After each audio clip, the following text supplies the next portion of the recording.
Est-ce que tu galères à trouver des clients ou peut-être tu souhaites avoir plus de clients? Salut, c'est Henri et aujourd'hui je veux te parler de comment trouver des nouveaux clients.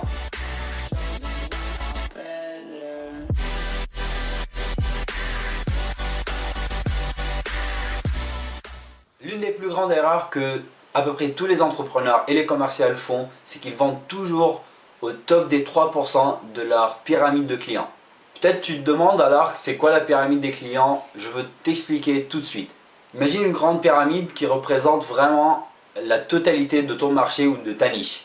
En haut de la pyramide, tu as une marge de 3% qui représente le top de ta niche.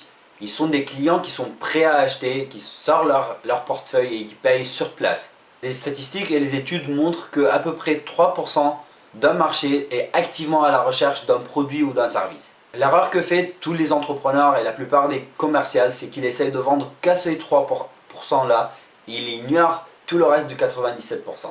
À part les 3% qui sont juste en haut, on a une marge de 6 à 7% qui sont directement dessus. Cette partie-là représente des clients idéaux qui sont à la recherche peut-être pas trop activement, pas vraiment, ils sont pas à 100% prêts à acheter le produit. Par contre, ils sont intéressés par ce type de produit, ils peuvent être ouverts à discuter par rapport à ce produit et même être ouverts à être convaincus à acheter ce produit. Peut-être qu'ils se posent encore quelques questions, ils ont besoin de voir les avis des autres, quelqu'un qui a déjà acheté ce produit ou acheté de toi-même. Il y a peu de personnes, entre entrepreneurs ou commerciaux, qui essayent de viser cette partie-là, à les convaincre à acheter leurs services et leurs produits. Directement en dessous de la portion de 10% qui sont directement en haut, on tombe sur une tranche de 30% des personnes ou du marché qui sont plus ou moins intéressés et ouverts, un peu moins, mais ils sont quand même ouverts à discuter par rapport à un produit et c'est possible de les convaincre d'acheter. Ces personnes-là, ils ne savent pas s'ils ont vraiment besoin de ce type de produit ou de ce produit en soi. Ils peuvent être convaincus si vous le montrez ou si tu le montres. Quel est l'intérêt d'acheter ce produit? Quel est le retour sur investissement par rapport à ce qu'ils vont payer? Et qu'est-ce qu'ils vont gagner de cet achat en gros?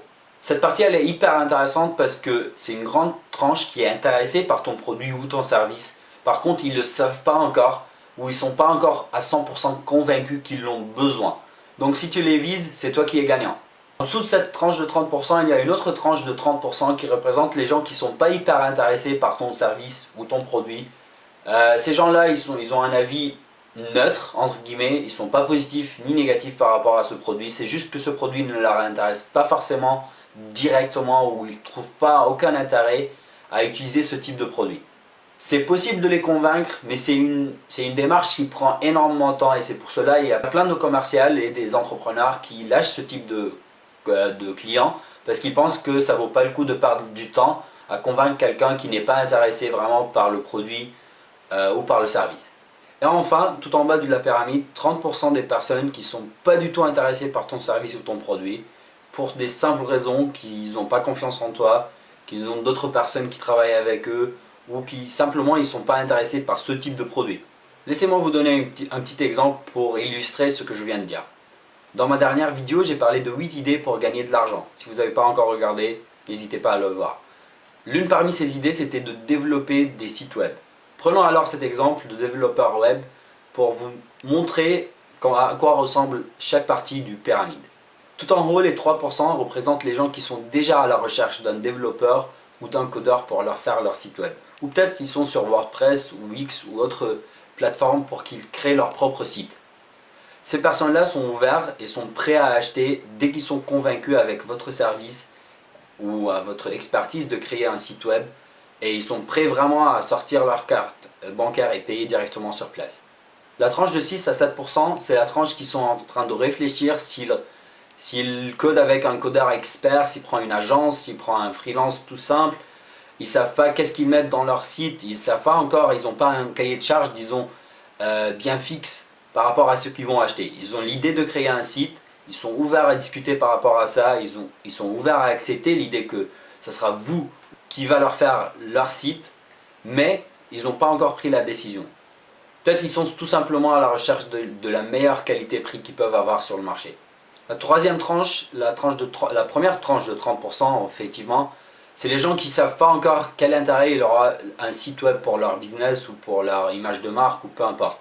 Ces personnes-là, ils sont ouverts à discuter également, mais ils ne savent pas l'intérêt de créer un site, donc ils ne sont pas du tout prêts à être convaincus à acheter ce que vous offrez. Par contre, avec une bonne présentation, un peu d'influence et travailler votre présentation, effectivement, vous pouvez arriver à convaincre ces personnes à devenir des potentiels clients dans le futur. La tranche directement en dessous, les autres 30%, c'est les gens qui n'ont pas vraiment vu le retour sur investissement de créer un site web.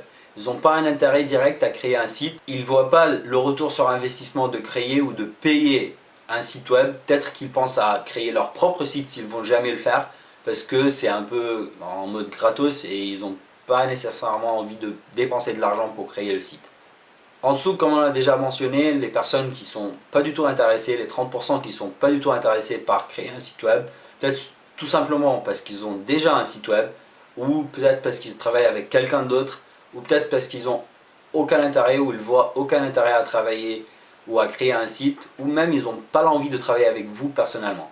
Ce qu'il faut faire attention à propos quand tu fais ta stratégie de marketing, c'est à qui tu t'adresses quand tu fais cette stratégie-là. Si tu n'adresses qu'aux 3% qui sont tout en haut de la pyramide, ça ne sert à rien de faire beaucoup de marketing. Il faut vraiment travailler ton offre commerciale, ta présentation en direct, en B2C, que ce soit en B2C ou en B2B, et que tu travailles vraiment la relation avec ton client pour savoir qu'est-ce qu'il en a besoin et si tu peux ou tu es capable à l'offrir.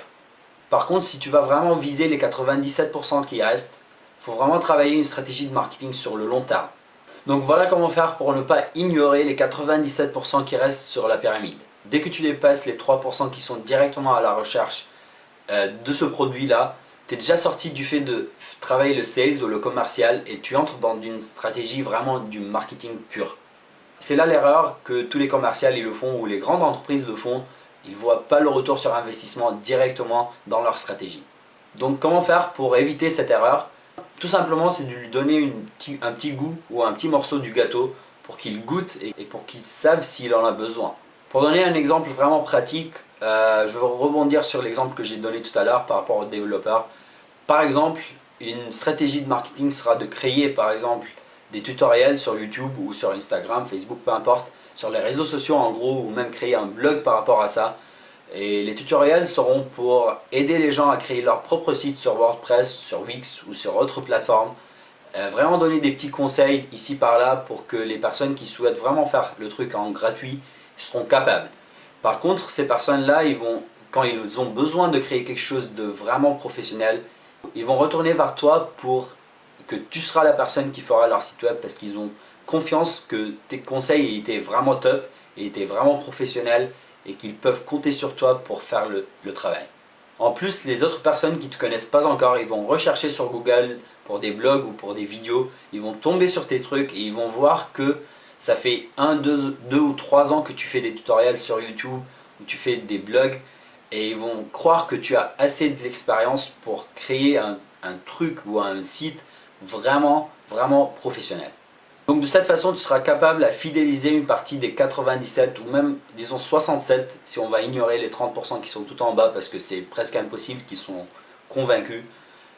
Tu vas gagner une partie du 67% qui est beaucoup plus large que les 3% que tu vises juste en faisant du commercial et du sales tout le temps.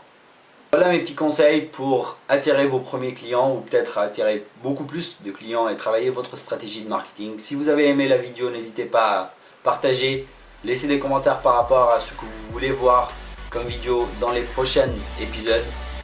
Merci de laisser un petit like. Je vous dis à très bientôt. Au revoir.